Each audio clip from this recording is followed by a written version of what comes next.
네, 오밤중의 뉴스 함께하고 계신 지금 시각 12시 29분을 지나고 있습니다.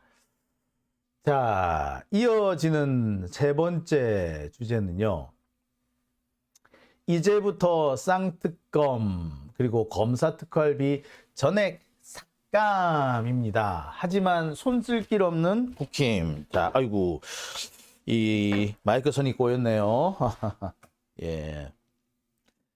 자, 민주당에서 지금 이번 11월부터 12월까지 대대적인 공세를 펼쳤습니다. 그런데요, 공세를 한번 시작했으면 공세 종말점, 더 이상 내가 공격을 할 수 없을 때까지, 그 힘이 없을 때까지 계속 싸움을 이어나가야 됩니다. 검찰은 아마 여기서 이 상황을 뒤집기 하기 위해서 뭔가 또 꿍꿍이를 꾸미고 있을 거예요. 그 꿍꿍이에 맞서기 위해서라도 민주당은 더 강하게 몰고 나가야 된다고 생각됩니다. 특히 잇따라 터져나오는 김건희 추문도 마찬가지인데요. 이 김건희 추문 지금까지 나온 것 말고 더 나올 것들이 쌓여 있다라는 얘기들이 지금 여기저기서 계속 들립니다. 당장 뭐 누구는 그런 말도 하세요. 김건희 가래침 뱉는 영상만 나가도 그 게임 끝난다고. 자, 모르겠습니다. 뭐 그건 그때 가서 보기로 하고요. 자, 이제 현재 민주당은 이제 다음 차례로 넘어왔습니다. 이제부터는 쌍특검과 예산투쟁입니다. 특히 예산투쟁에서는 검사특활비를 전액 삭감할 것인지 말 것인지가 이제 핵심적인 쟁점이 되고 있습니다. 저라면 그러겠어요. 여기서 물러나면은 검사들을 더 이상 통제할 수가 없게 됩니다. 그리고 반격을 당할 수밖에 없어요. 검사 탄핵하고요. 검사 특활비는 윤석열 정권, 이 한동훈 장관의 검사들에 대한 통제력을 약화시킬 수 있는, 어떻게 보면 윤석열 정권의 근간을 흔들 수 있는 핵심적인 요소들입니다. 여기서 절대 한 발도 물러서는 안 된다고 생각이 들어요. 자, 사실 제가 쌍특검이라고 말했는데 정확한 표현으로는 줄특검이 맞죠. 쌍특검, 쌍특검 두 개뿐만 아니라 앞서 말씀드렸던 것처럼 김건희 관련된 특검 추가로 해야 되지 않겠습니까? 지금 도이치모터스 특검 이걸로 끝날 게 아니잖아요. 양평고속도로도 특검해야죠. 지금 양평고속도로 쑥 들어가 버렸네. 양평고속도로 특검도 해야죠. 이건 명품 특검도 해야 되는 거 아닌가요? 그 다음에 김건희가 국정에 개입했다는 국정 개입 의혹도 당연히 지금 짚고 넘어가야 되는 거 아닌가요? 그러면 이게 뭐가 돼? 줄특검이네. 쌍특검이 아니라 줄특검. 자, 줄특검과 검사특활비 전액 삭감. 이제부터 세게 밀어붙여야 됩니다. 국민의힘이 아마 분명히 반항하려 들 거예요. 하지만 쉽지 않을 겁니다. 지금요, 국회에는요, 특검법이 줄줄이 밀려 있습니다. 제가 확인해 본 바로도 이렇게 총 8건에 달하는 특검이 쭉 지금 밀려져 있어요. 이것 말고도 제가 몇 건이 더 있는 걸로 알고 있는데 올해 들어온 것만 이 정도라고 합니다. 그러니까 작년 것까지 하면 이게 숫자가 더 얼마나 될지 솔직히 잘 모르겠어요. 줄줄이 지금 특검법이 밀려 있는데 이 중에서 지금 이번에 이 신속 처리 안건에 지정이 돼가지고 이번 달부터 다음 달, 다다음 달 연이어서 처리가 될 특검법이 몇 개 있습니다. 그 중에 대표적인 것이 이 윤석열과 관련된 윤석열 대장동 특검이 있고요. 또 뭐가 있느냐 하면은 여기 이렇게 주된 4가지 특검법이 현재 신속 처리 안건으로 특검에 올라와 있습니다. 이거는 이달 말부터 다음 달, 다다음 달, 그 다음에 6월 달까지 연이어서 쭉 진행이 될 안건들입니다. 정리를 해보면 그래요. 이게 10월 26일 이미 신속 처리 안건에 지정이 돼가지고 본회의에 자동 부의가 되어 있는 특검법이 현재 2건입니다. 이게 뭐냐면은 하나는 이태원 참사 특검이고요. 하나는 도이치모터스 특검, 또 하나는 대장동 특검입니다. 이태원 참사 특검은 12월 30일 날이 이 자동 부의가 되는 날입니다. 자, 12월 26일이 되면요. 국회에서 이제 의결을 해야 되는 이제 그런 때가 되는 겁니다. 자, 이렇게 해서 지금 줄줄이 특검법이 기다리고 있습니다. 자, 거기에 아까 말씀드렸듯이 양평 고속도로와 관련된 특검, 그 다음에 김건희 이 명품 특검, 국정개입 특검까지 포함하면은 앞으로 처리해야 될 특검이 줄줄이 기다리고 있다라고 해도 과언 아닐 겁니다. 자, 이 특검뿐만 아니에요. 국정조사도 지금 많이 있습니다. 자, 보시면은 민주당은 이달 말까지 계속해서 이 특검과 관련해서 공세를 이어갈 거라고 합니다. 12월 말에 아까 보셨던 김건희 특검과 50억 클럽 특검을 통과시키고 나면은 아마 이 검찰의 이 기세도 많이 줄어들 거라고 생각이 들어요. 특히 50억 클럽 특검 같은 경우는 검찰이 지금 더 이상 어떻게 버티지도 못하는 그런 상황까지 와 있는 상태입니다. 검찰은 지금 이 50억 클럽 특검을 어떻게든 간에 조작을 해보려고 별짓을 다 하고 있는데 이제 본격적인 특검에 들어가면 상황이 어떻게 될지 모릅니다. 아마 검찰은요, 지금 유동규나 김만배나 이런 애들 꼬셔가지고 50억 클럽 특검을 또 뒤집기 하려고 지금 막 공작을 하고 있는지도 모르겠어요. 근데 이게 뭐 어디까지나 쉽게 되지는 않을 겁니다. 자, 김건희 특검과 관련해가지고는요, 지금 여기저기에서 추가를 해야 한다. 지금 돼 있는 도이치모터스 특검만 가지고 되는 것이 아니다. 추가로 할 게 많다. 특히 공흥지구 특검이라든지 또 요즘에 명품 특검이라든지 국정개입 특검 등등 지금 한꺼번에 다 해야 한다. 이미 계류되어 있는 김건희 특검법에다가 이런 사안들을 추가해서 특검법을 처리해야 한다라고 지금 주장을 하고 있습니다. 추미애 전 장관이 대표적으로 이 문제에 지금 나서고 있죠. 근데 이 부분에 대해서 많은 분들이 지금 공감을 하고 있습니다만 법률적으로 쉽지 않을 거다. 이게 조금 걱정스럽긴 해요. 추가로 특검법을 상정을 해야 한다라는 그런 견해도 있기는 있습니다. 근데 어떻게 됐든 간에 제가 볼 땐 줄줄이 특검이 지금 기다리고 있다라고 해도 과언은 아닐 거예요. 문제는 윤석열이 이걸 다 거부를 할 거라는 게 문제겠지. 근데 제가 앞서서 말씀드렸습니다만, 전에도 말씀드린 바가 있습니다만, 김건희와 관련된 특검, 그 다음에 대장동과 관련된 특검은 윤석열과 윤석열의 가족이 대상이 되는 그런 사건입니다. 따라서 이해충돌 방지법에 따라서 윤석열은 그 일을 처리하면 안 돼요.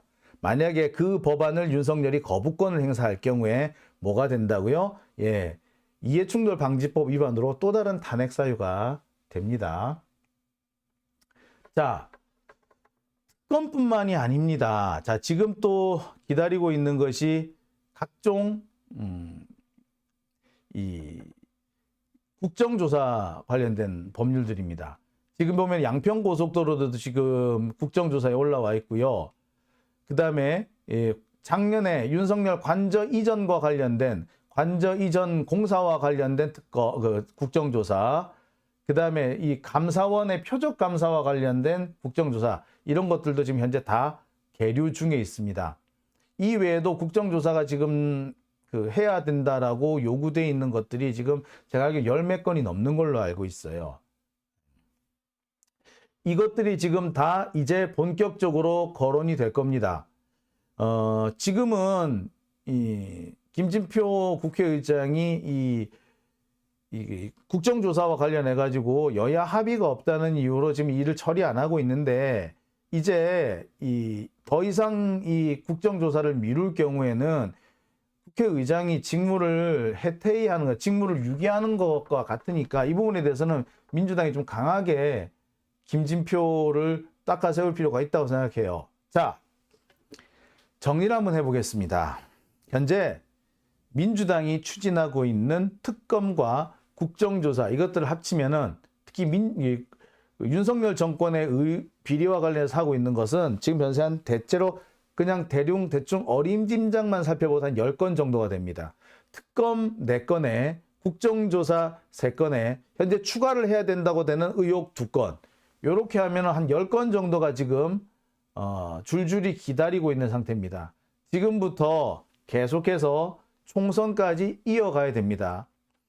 검찰은요, 여기서 분명히 어떤 문제들을 들고 나올 겁니다. 그래서 이 뒤집기를 시도할 거예요. 뭐 송영길 대표에 대한 뭐 수사라든지 이런 걸 해가지고 계속해서 민주당을 공격하는 그런 사건들을 터뜨릴 겁니다. 전형적으로 이거는 검찰이 정치에 관여하는 거라고 할 수 있겠죠. 만약에 검찰이 또 이런 문제를 가지고 들고 나온다면 역시 이것도 탄핵 대상이 된다라는 점 제가 좀 짚고 넘어가고 싶습니다. 자, 이런 문제들을 민주당은 강하게 몰고 나가야 됩니다. 그래서 검찰이 더 이상 딴짓을 못하게, 설령 딴짓을 하더라도 얼마든지 힘으로 돌파할 수 있게끔 이렇게 차곡차곡 준비를 해야 한다라고 생각이 되네요. 자, 뿐만 아닙니다. 특검은 특검대로 하고요. 사실 제일 검찰이 겁내하는 거는요, 예산입니다. 특검은 그 건 바이 건으로 기분 나쁠 수 있지만 예산은 한번 삭감되면 회복하는 게 쉽지가 않습니다. 지금 현재 민주당에서는 법무부가 제출한 이 예산안 대폭 삭감하려고 하고 있습니다. 특히 검찰이 마약 수사 예산을 71%나 증액했는데 이 증액을 해달라고 이제 뻔뻔스럽게 요구할 수 있는 이유가 사라져 버렸죠. 검사가 자기 처남 마약 사건을 무마하고 덮어버렸는데 검사가 그런 짓을 하는데 왜 검사한테 이렇게 마약 수사 예산을 많이 줘야 하느냐. 사실 말이 안 되는 거잖아요. 그죠? 자, 특활비, 그 다음에 마약 수사 예산 이런 것들을 왕창 깎아야 됩니다. 특히 확실히 깎아야 되는 것은요. 특수활동비, 그 다음에 법무부에 있는 인사정보관리단 예산을 완전히 삭감해버려야 됩니다. 인사정보관리단, 말 그대로 인사검증하는 데잖아. 근데 인사검증 지금 제대로 하고 있어요? 인사검증 제대로 했는데 김승희 같은 이런 애들이 그 청와대에 대통령실에 들어가? 얘들은 일을 제대로 안 하는 거죠? 얘 일 안 하는데 돈 주면 되겠어요? 국민의 혈세 주면 안 되죠? 확실하게 삭감을 해야 됩니다. 특히 특수활동비는 전액 삭감을 해야 됩니다. 민주당에서 이것을 전액 삭감하려고 현재 추진 중이에요. 지금 현재 그 예산안이 빨리 통과되지 않는 이유와 관련해 가지고 검찰 특활비 전액 삭감이 현재 걸려 있다고 합니다. 근데 참 제가 당황스러운 게 검사 특활비 예산은 80억밖에 안 되거든요. 근데 이 80억 때문에 국힘당이 예산을 계속해서 우기고 있다. 합의가 안 된다. 라는 건 저로서는 참 이해가 안 되는 대목입니다. 검사 특활비가 뭐라고 무슨 국민의힘은 검찰 비호당인가? 아니, 검사 특활비 80억 이것 때문에 다른 예산들까지 붙잡고 늘어지고 있다고? 야, 놀랍네요. 그죠?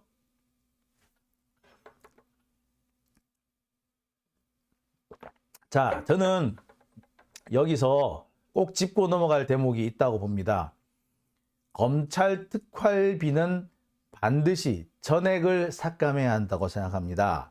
이 특활비를 깎아야지 검찰을 잡을 수가 있어요. 왜? 검찰 특활비는요, 검찰총장이 자기 밑에 검사들을 통제하는 수단, 검사들이 검찰총장 말을 잘 들을 수밖에 없도록 만드는 경제적 수단에 해당이 됩니다. 검찰총장이 이 검사들을 통제하는 수단은 크게 두 가지가 있는데, 한 가지가 인사를 해가지고 좋은 자리로 가게 만들어주는 거 한 가지, 또 한 가지가 예산입니다. 그러니까 검찰총장한테서 인사권과 예산권을 박탈해버리면 검찰총장 힘이 확 빠지게 돼요. 여하튼 이 특활비 예산이 빠지게 되면은요, 검찰총장만 불편한 게 아니고 각 지검의 지검장들, 검사장들도 상당히 곤욕스럽게 될 겁니다. 자기가 부하들을 부릴 수 있는 한마디로 수단 하나가 없어지게 되는 거거든요. 근데 이 특활비가 한동훈의 그 싸가지 없는 입 때문에 날아간 거란 말이에요. 한동훈이 아이고 죄송합니다. 이런 일이 없도록 하겠습니다. 그리고 지금 불투명하게 공개되어 있는 이 예산 사용 내역 확실하게 공개하겠습니다. 라고 납죽 엎드렸어야지 특활비가 그나마 살아남을 수 있을 텐데 한동훈이 뭐 뻔뻔스럽게 뭐라고요? 뭐 소고기 사 먹는 것보다 낫지 않느냐는 식으로 법카로 소고기 사 먹는 거야말로 탄핵 대상이라는 식으로 이런 식으로 오히려 말 입씨름을 하려고 그러고 오히려 민주당과 싸움을 걸려고 했던 거잖아요. 그죠? 자, 그러다가 특활비 예산이 완전히 날아간 겁니다. 따라서 특활비 예산이 날아가게 되면은 그 원망은 다 한동훈이 뒤집어 쓰게 돼요. 그리고 여기 플러스 해가지고 지금 검사 탄핵이 진행되고 있지 않습니까? 자, 검사들이 검찰총장의 지시를 넙죽넙죽 잘 받아 안는 이유가 그래야지 지가 정치검사로 승승장구할 수 있기 때문에 그래요. 근데 자칫 잘못해가 이제 탄핵을 당하게 생겼어. 그럼 이제 하겠어? 안 하는 거죠. 자, 그러면 만약에 검사 탄핵과 이 특활비 삭감이 지금 검찰총장의 전행, 법무부 장관의 전행을 막을 수 있는 가장 핵심적인 요소가 돼버리는 겁니다. 지금 현재로서는 이 특활비 예산이 사라질 가능성이 큽니다. 하지만 살아남을 가능성도 적지 않습니다. 액수가 어정쩡하게 살아남거나 또는 다른 명목으로 살아남을 가능성도 전혀 배제할 수는 없어요. 만약에 그렇게 될 경우 특활비가 어정쩡하게 살아나갈 경우에 그 책임은 누구한테 져야 있다? 서삼석, 강훈식 이 두 사람이 책임을 져야 합니다. 현재 특활비 예산이 예산결산특별위원회 소소위에 가 있어요. 여야 간사하고 위원장으로 구성된 그런 여야가 1대1로 딱 그냥 맞다 이뜨자 쇼부 보자 이렇게 해서 만들어진 게 소소위거든요. 소위 안에 또 소위를 만드는 거예요. 한마디로 말해서 우리 같으면 분임조 토의 뭐 이 정도가 될 것 같은데 분임조 토의에 지금 들어가 있는 민주당 쪽 사람들이 서삼석과 강훈식입니다. 서삼석은 소소위 위원장, 강훈식은 간사예요. 그래서 아마 국힘당의 송원석인가 그 사람하고 협상을 진행을 할 겁니다. 만약에 검찰 특활비 예산이 조금이라도 살아난다면 이 사람들이 잘못한 거예요. 그죠? 우리가 감시를 해야 되겠죠. 제가 앞서서 정치인들 못 믿습니다. 그러니 믿지 말고 감시와 견제를 하십시오. 라고 이제 말씀을 드렸습니다. 저 역시도 마찬가지라 그랬죠. 저도 믿지 말고 항상 감시 견제를 하시라고 얘기를 제가 늘 해왔던 내용들입니다. 네. 자, 바로 이겁니다. 자, 서삼석, 강훈식 이 두 사람의 이름을 꼭 기억해 주십시오. 만약에 특활비 예산이 우여곡절 끝에 살아남는다면 바로 이분들이 한 짓이라는 거 꼭 기억해 주시기 바랍니다. 예.